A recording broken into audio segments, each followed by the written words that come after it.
Good morning everyone. आज की class हम लोग का एक छोटा सा टॉपिक पे होने वाला है जिसको हम लोग अच्छे से समझेंगे और एक एक करके डिस्कशन करने वाले हैं। और दूसरी बात ये कि आज की जो क्लास है वो है सेल।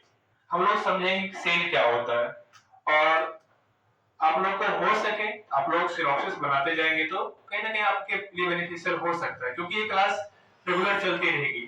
क्योंकि हम लोग एक छोटा वीडियो और आप लोग के लिए ज्यादा जानकारी देने की कोशिश करेंगे जो आपको एग्जाम में ऑब्जेक्टिव में भी काम आ सके और आप आंसर बना के आप लिख भी सकते हो। दूसरी बात ये भी है कि आपको लैंग्वेज में कोई असहजता महसूस नहीं होने वाली है, क्योंकि मैं दोनों लैंग्वेज का प्रयोग करूंगा। तो आप अगर इंग्लिश मीडियम से हैं या हिंदी मीडियम से हैं तो कोई परेशानी की बात नहीं है, ठीक ना। तो चलिए हम लोग स्टार्ट करते हैं क्लास की ओर। तो आज का जो क्लास है वो हम लोग का है सेल।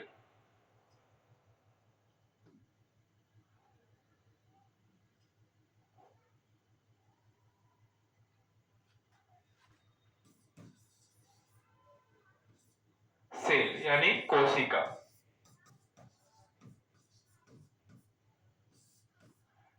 पहले समझेंगे हम लोग सेल क्या होता है।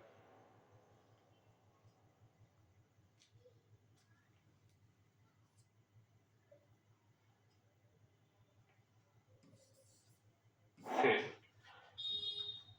Cell is a fundamental unit of life. जो सेल है वो क्या है? Fundamental unit of life.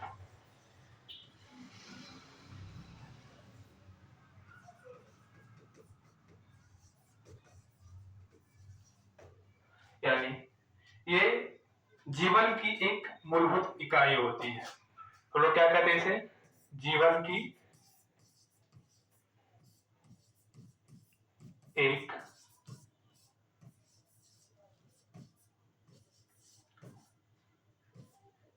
मूलभूत इकाई होती है।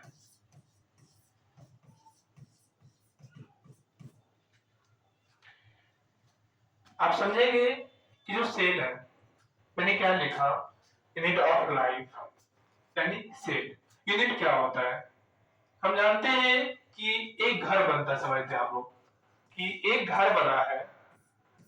और ये घर किससे बना है? ईंट से बना है या घर से ईंट बना है? तो आप लोग जानते होंगे कि ईंट से घर बना है, ना कि घर से ईंट बना है। अर्थात यानी सेल जो है बच्चा वो क्या है? एक सबसे छोटी इकाई होती है जिससे हम लोग का बॉडी क्या होता है? मिलके बना होता है। देखोगे इसे सेल है। सेल से क्या बना? जैसे सेल है तो सेल को अगर हम ग्रुप में जोड़ते हैं, ग्रुप ऑफ सेल क्या होगा? Tissue. Tissue group of tissue क्या होगा? Organ.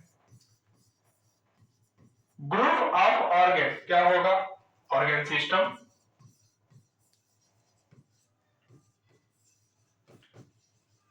Of group of organ system क्या होगा? बॉडी। यानी आप देख रहे हो कि सबसे छोटी क्या है? इसमें सेल है। सबसे छोटी क्या है बच्चा? सेल है। तो जो सेल होगा वो क्या होगा?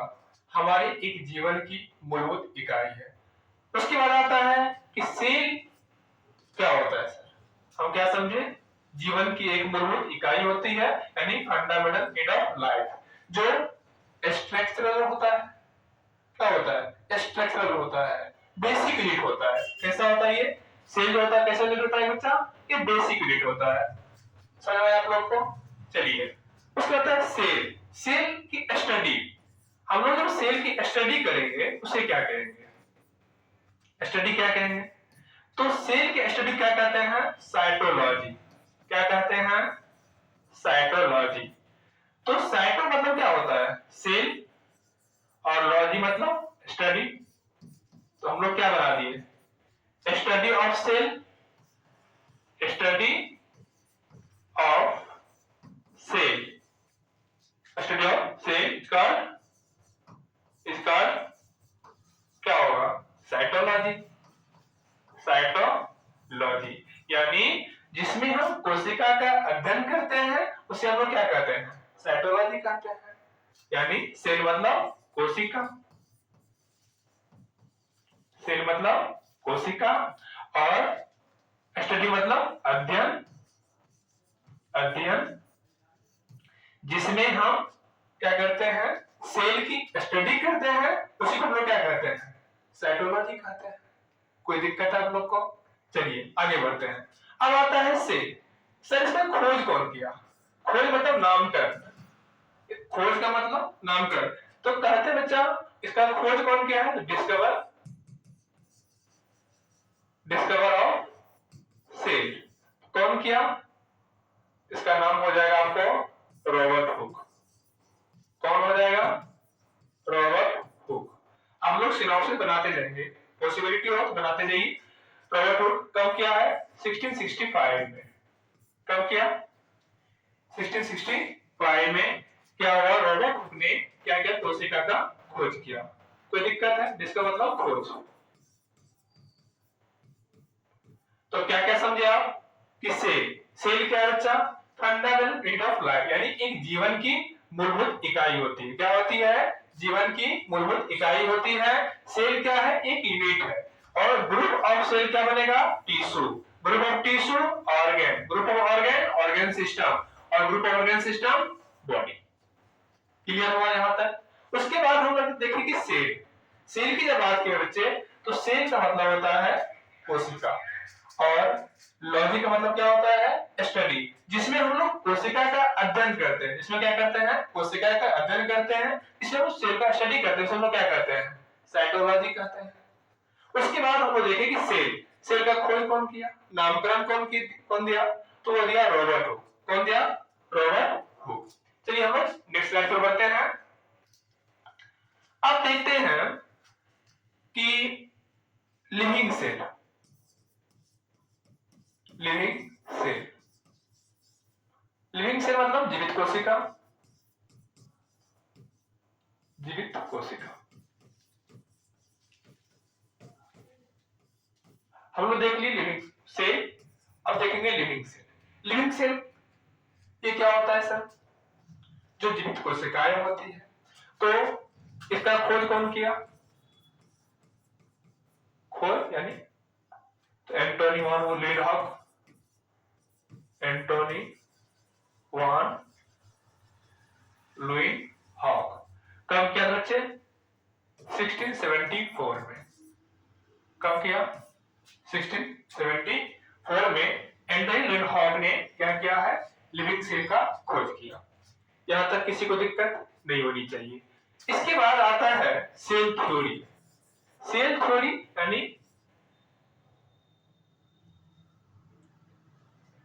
सेल थ्योरी, कोशिका सिद्धांत, कोशिका सिद्धांत। ये क्या होता है सर? बच्चा इसमें कहा गया सेल थ्योरी में कि all the living beings, living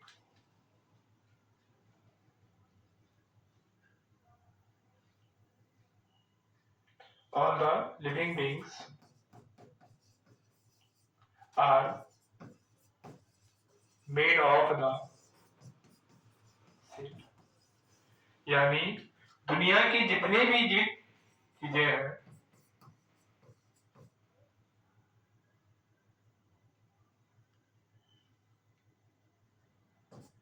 दुनिया के जितने भी जीवित चीजें हैं, दुनिया के सभी सभी जीवित चीजें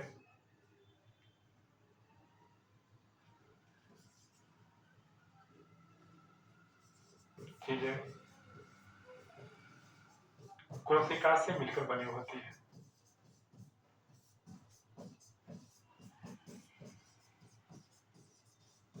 मिलकर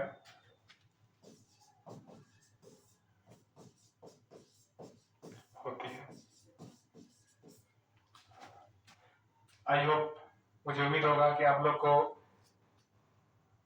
राइटिंग में किसी प्रकार की असहायता महसूस नहीं होती होगी। चलिए, मैंने क्या कहा बच्चा, all the living beings are, all the living beings the things are made of the cell, यानी दुनिया की जितनी भी चीजें हैं सब किससे मिलकर बना होता है, कोशिका से मिलकर बना होता है। ये कौन कहा, ये थ्योरी कौन दिया, कौन दिया थ्योरी, जो थ्योरी दिया है ये कौन दिया, मैं आपको बता दूं, ये दिया है स्लाइडेन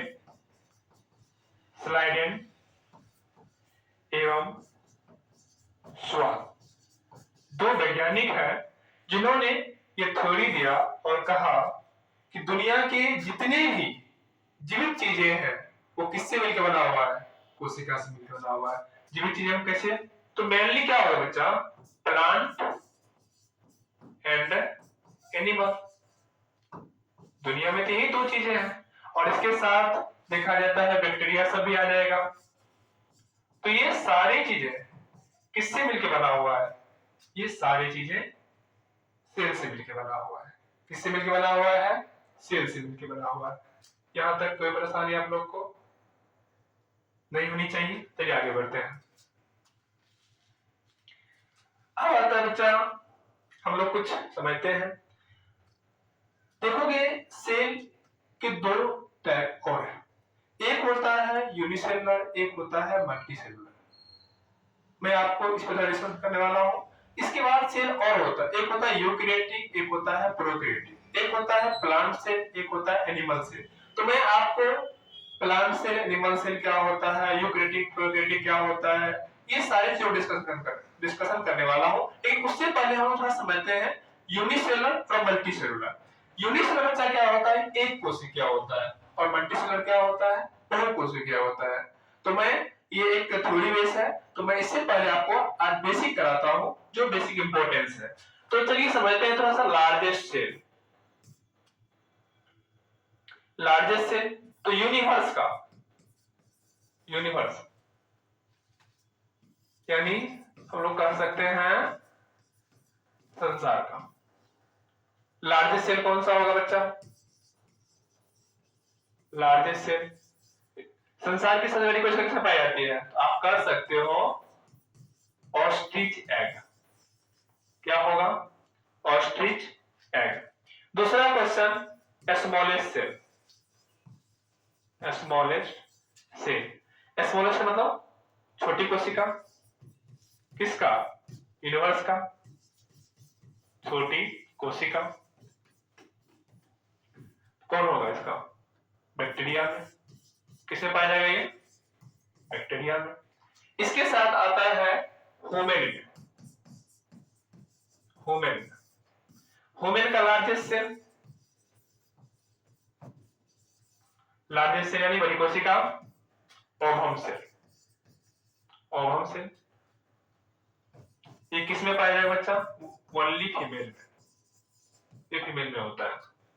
और स्मॉलेस्ट सेल, छोटी कोशिका, ये होता है स्पर्म सेल, यानी मेल में। एक होता है लॉन्गेस्ट सेल, लॉन्गेस्ट सेल, इसको हम लोग सबसे लंबी कोशिका कह सकते हैं। ये होता है नर्व सेल, नर्व सेल। ये होता है बोथ, बोथ के लिए तो मेल एंड फीमेल। यहां तक कोई दिक्कत आप लोग को नहीं होनी चाहिए। मैंने क्या कहा, दुनिया का सबसे बड़ा सेल ऑस्ट्रिच एग, किसे बच्चा, ostrich egg. Smallest bacteria, microplant इनस्पेक्टर्स।